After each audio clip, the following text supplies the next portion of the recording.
Hi, I'm T1J. So I think Tina Fey is one of the funniest people on the planet. Whether I'm watching one of her sitcoms or even just an interview on a late night talk show, I'm usually either laughing out loud or grinning with delight at how clever she is. And I also think she's an important figure who has played a significant role in increasing the visibility of women in comedy. But as we've learned over and over again, especially recently, even those we admire most are not immune to scrutiny and criticism. So that said, have you ever noticed just how often Tina Fey uses racial humor in her work? It's kind of awkward. So you may have heard about the controversy surrounding The Unbreakable Kimmy Schmidt, a show that Tina Fey co-created. It contains a bizarre plotline about a Native American woman named Jacqueline, played by Jane Krakowski, who abandons her family to live her dream of being an upper-class white woman. Now, I actually think that's kind of a funny premise. Her full name is Jacqueline White, which is hilarious. And the show definitely doesn't attempt to make the audience sympathize with this character, at least at first. Jacqueline is kind of an asshole, and her life is in complete disarray, I guess implying that the life of a high-class white woman isn't always what it's cracked up to be. White people, am I right? But it still seems like a very weird story arc to be in a sitcom in 2016 when the first season of Kimmy Schmidt was released on Netflix. And I can understand why some people might have been uncomfortable with it, if not outright offended by it. In addition to the confusing Native American subplot, the Vietnamese character Dong Nguyen is introduced as a romantic interest for Kimmy. And male Asian love interests are rare in American TV and movies, so the show deserves praise for that. But the character itself is kind of a bland stereotype. And the list goes on. Racial commentary is a huge part of The Unbreakable Kimmy Schmidt. Even the theme song is a reference to all those clips of bizarre news interviews with poor black people that were going viral a few years ago. But this is by no means the only time Tina Fey has tackled race in her work. In fact, she seems to pretty much be obsessed with it. During her time as a writer for Saturday Night Live, she often infused racial commentary into the sketches she wrote. And that's when I reached for Excedrin. New Excedrin for racial tension headaches. It's even in Mean Girls, one of the earliest Tina Fey creations to gain a lot of traction. So if you're from Africa, why are you white? But I first noticed this trend on her show 30 Rock, which one might argue is, at least thus far, her magnum opus. If you don't know, 30 Rock is a sitcom about the behind-the-scenes happenings at a fictional sketch comedy show called TGS with Tracy Jordan.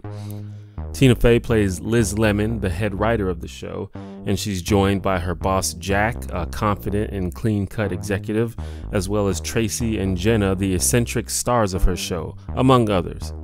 30 Rock is a hilarious show with brilliant performances of masterfully conceived characters. I think it's one of the best sitcoms ever. It also has an unexpectedly high amount of race-related humor, usually with regard to black people.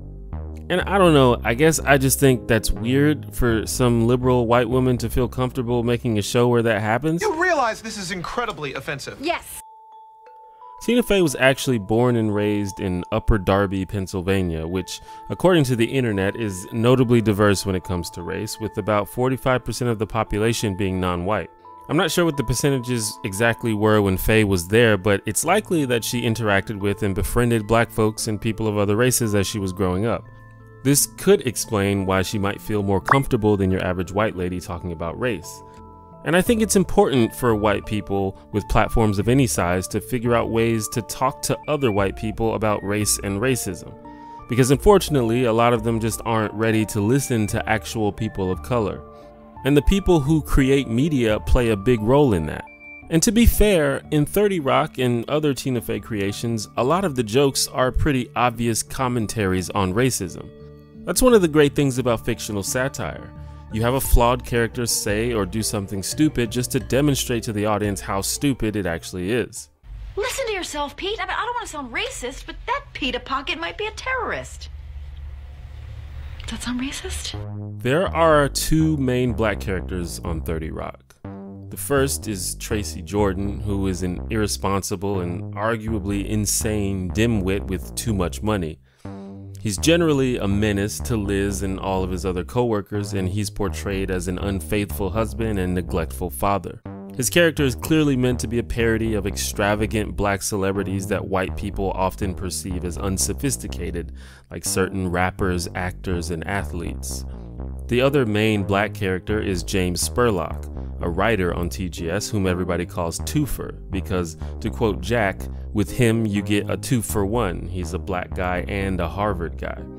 It's implied by Twofer's reaction to this that he didn't choose this name and may not even be very fond of it, which I think is a subtle commentary on how black people often have to bite the bullet and stomach casual racism in the workplace. Twofer is portrayed as a well-spoken black intellectual who is often frustrated by Tracy's antics because he thinks they make black people look bad. Now, while these tropes are not pulled from thin air, people like the uneducated celebrity and the snobby intellectual exist within the black community. They are nonetheless stereotypes. And making a character a racial stereotype isn't a problem if you're going to provide commentary on it. But in general, 30 Rock doesn't really do this. I think these characters are the way they are just because Tina Fey thinks it's funny. And to be fair, it is funny. But it's hard not to perceive these characters as simply making fun of black people. And this is emphasized when you take a look at some of the non-white characters that aren't series regulars.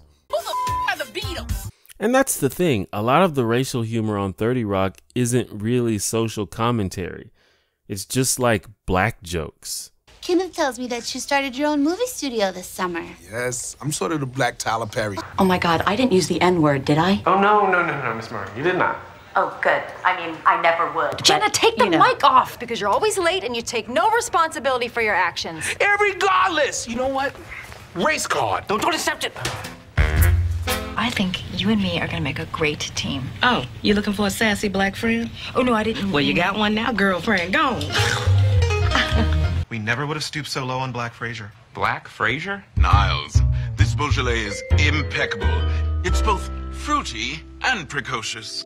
Now, in response to criticism of Unbreakable Kimmy Schmidt, Tina Fey said that her new goal is, quote, not to explain jokes, unquote. And I understand that. If you have to explain a joke, then it's probably not a very good joke. But just for the purpose of this video, I'll explain that Black Fraser joke. It's funny because they're black. Same thing with the characters Grizz and .com. It's funny because they're black, and you wouldn't expect big black dudes to be intelligent and sensitive. Now, of course, subverting our racial prejudices is part of how media can combat racism. So characters like Grizz and .com could be perceived as progressive. Grizz.com, thank you for pretending to be bouncers. Maybe someday we'll live in a world where you ask us to pretend to be scientists. But there's a line where subverting prejudices as a form of commentary crosses over into exploiting prejudices just for a laugh. I just need to catch up with this guy before he gets on a plane to Cleveland. That's sort of a cliche. You're sort of a cliche. 30 Rock and much of Tina Fey's work in general constantly teeters this line. So if I may quote Lindsay Ellis, I'm not really saying thing bad. I'm merely saying thing exists, and it's worth thinking about. It's complicated. I just think it's interesting and weird. And of course, Tina Fey addresses topics other than race. In fact, she's probably more well known for subverting preconceptions about the roles and behaviors of women in our society. But that, makes sense. That's her lane. Okay, you know what? I get it. I shouldn't be here. A lot of media created by black people itself reinforces negative stereotypes about black people. And while the Twofers of the world may find it off-putting, usually the black community embraces it because even considering the negative stereotypes, we can sometimes still relate more to a barbershop than a Sex and the City. But when white people start writing black characters, things can feel really inauthentic. At worst, the characters are absurd cartoon versions of how white people think black folks behave.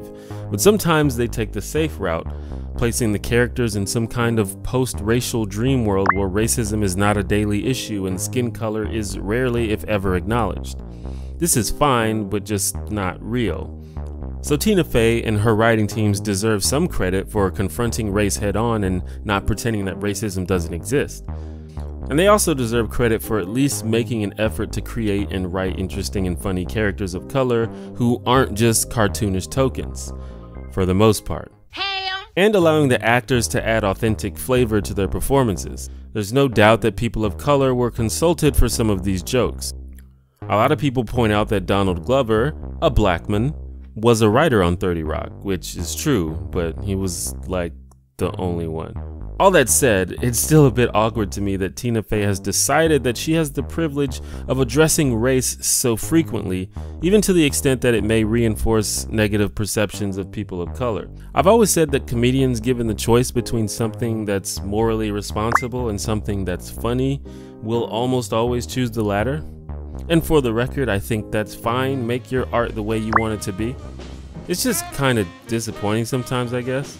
As for whether Tina Fey is guilty of this, I guess that's up to each person to decide. And as I've said, I love Tina Fey, so obviously her work hasn't completely alienated me. And yet I hope that, like Mark Twain, 100 years from now, people will see my work and think, wow, that is actually pretty racist. Tina, I guess we'll see. That's just me though. What do you think?